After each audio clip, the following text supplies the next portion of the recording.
Newer runners might be shocked to learn that one of the best shoes of 2026 comes from a little company known as Skechers. That's right, today we are here to go over the 200-mile review of the Skechers Aero If you Razor. wanna run with me, there's some things you gotta know. If you wanna run with me, there's some things you gotta know. Well, if you run with me, there's some things you gotta know. I like my shoes fast and my drop down low. Run with me, I got to know what you got.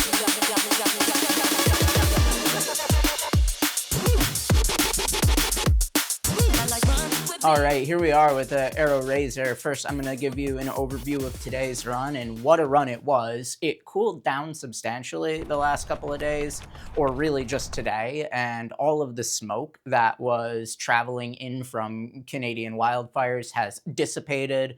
Air quality is back to a respectable number, and I was able to get 14 pretty decent miles in the Aero Razor today. I am definitely on the upswing from my injury, and today was probably one of the best representations of that. And what a better day for it than to be in a quicker paced daily trainer with an ATPU midsole. It's always fun when I go out past the fire testing area. It's sort of a path through the woods and through the wilderness, and it's the closest I could get to trail running in my immediate neighborhood. It's not quite trail running, but it's a little bit trailish, and this handled itself really greatly. So, first up, let's discuss the durability of the Skechers Aero Razor. The first area of durability is the felt perception of the durability, how the foam has held up over time, and that's the most critical, in my opinion, area of durability. Because while a shoe might have some rips and tears, or the outsole might be worn down, the what affects my excitement and my likelihood of reaching for a shoe is really how the midsole feels. Like, it could be completely bald. I know for the Adios Pro 3, I ran in that way past it was safe to run in the wet with the outsole completely shredded to bits. But the foam was still good. So unfortunately, I do think that this has experienced quite a bit of a decline in the foam department, sort of really starting around the 150-ish mark and precipitously dropping off until, I mean, the 200 mark today, yes, but it's not gotten much worse from the, maybe 175 mark. It's hard to keep because I've run in this like intermittently throughout testing it over several months.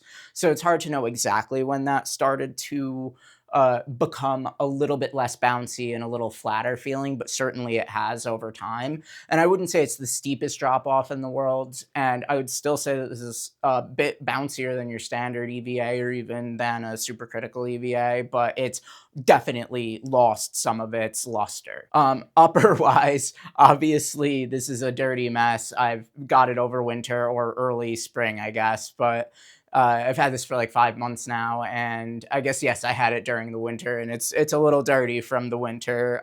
It's very slushy out here in the colder weather, and so it's hard to say how rough the upper actually is right now. But one thing I'm concerned about in the long run is I could see one of these eyelet loops snapping eventually if I were to continue to use this. It looks like they're clinging for dear life. Now, obviously, nothing has happened with the eyelet loops yet. I would definitely mention that, but I'm concerned that in the long run that might occur. Uh, Otherwise, though, the upper is completely fine, except for the tongue on the other shoe had a very minor separation. It came apart in two different sections of the tongue, which you'll see on screen. But that happened on the second run. So it was just like a little minor defect from the factory. Otherwise, the outsole has worn a lot, but it's really hard for me to judge an outsole's durability when it's rubber, when I have also a bunch of CPU shoes that I run in regularly, because those just don't wear down. They're like basically indestructible. And rubber, it does wear down, but it wears down like there's so much of it, it sort of shaves off gradually. And I'm not very hard wearing on my shoes in general. So that brings me to the Aero Razor's durability from a rubber perspective. It's like definitely a bit shaved down for sure, but there was so much rubber to begin with that it has not made a difference in the performance or the grip of the shoe. So I'd say overall, this is like medium levels of durability. I think the foam has shown the most fatigue out of the entire shoe, and it definitely looks like a shoe that's been through 200 or potentially even more miles, but it's not. I don't think that other than the foam, it's an unreasonable amount of wear on the shoe. This was the very first shoe that I introduced the excitement curve with. And so it was a little bit wonky, a little bit different than it looks today.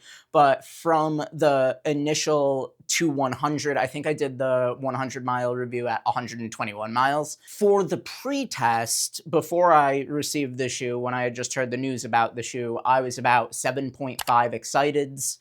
And in the early days, I was 9.5 pretty immediately. I fell in love with the shoe right off the bat, which then it dropped to 8.5 shortly after.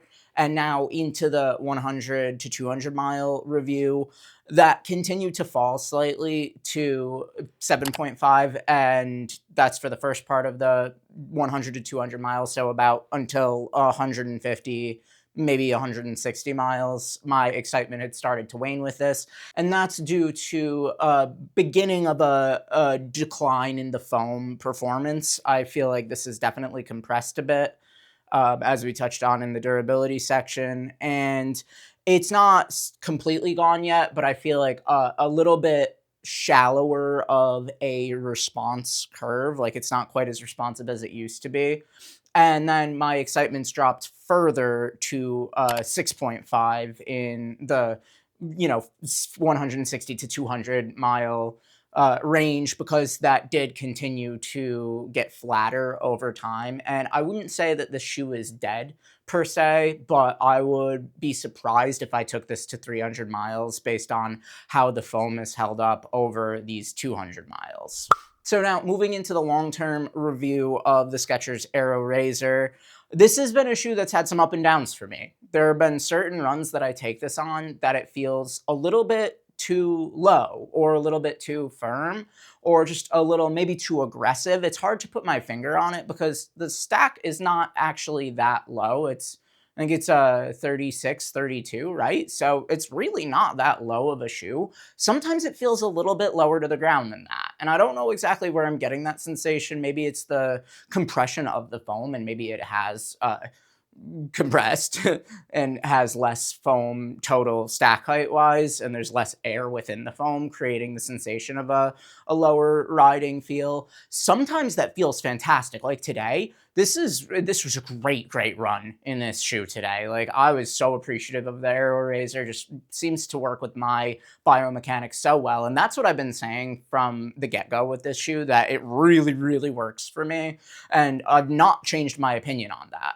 Where I've introduced more nuance to my entire evaluation of the shoe is that sometimes it does feel not quite as lively as other shoes, especially as it's gotten on in mileage.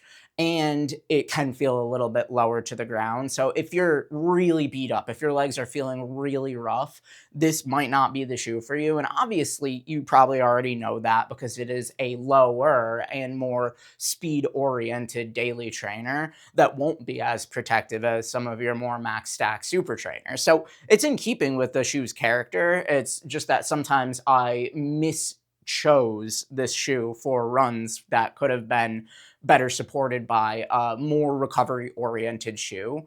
So some of that's on me, but some of it's also like I thought that this was my silver bullet for a long time in running in it and reviewing it.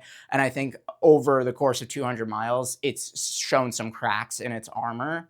And it doesn't change the fact that I loved this initially and was super hype on it initially. And over time, like you try more shoes, you find other things that work really well for you. You get excited about those other shoes. Like I think that if I were to go back to the market today and be looking for a daily trainer, and this or the Spectre 3 were my two options, even though they're completely different price points, like there's a $30 price gap, I'd be choosing the Spectre 3 like all the time. But then someday, one day in the far future, some shoe is going to come along and I'm going to be saying the same thing about the Spectres 3 versus some other shoe.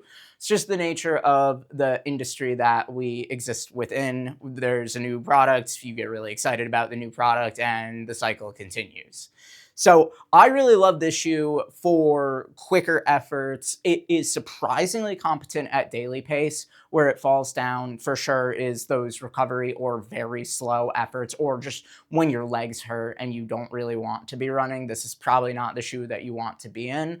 But when you get into a rhythm with it, I think the rocker is killer. It's a really nice rocker. I think it has great forefoot stability.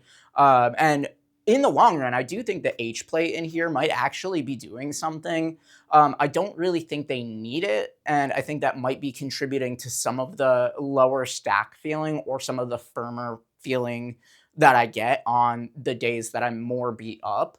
But I think it also does do something to control the forefoot from any like lateral movement, and it makes it so that I really don't have to think about where I'm placing my foot when I land, and I could just run very naturally in the Aero Razor. And that's one of the things that made me fall in love with it in the first place, is that I feel like when I put this on, I could run exactly how I run, right? This is how I would run naturally.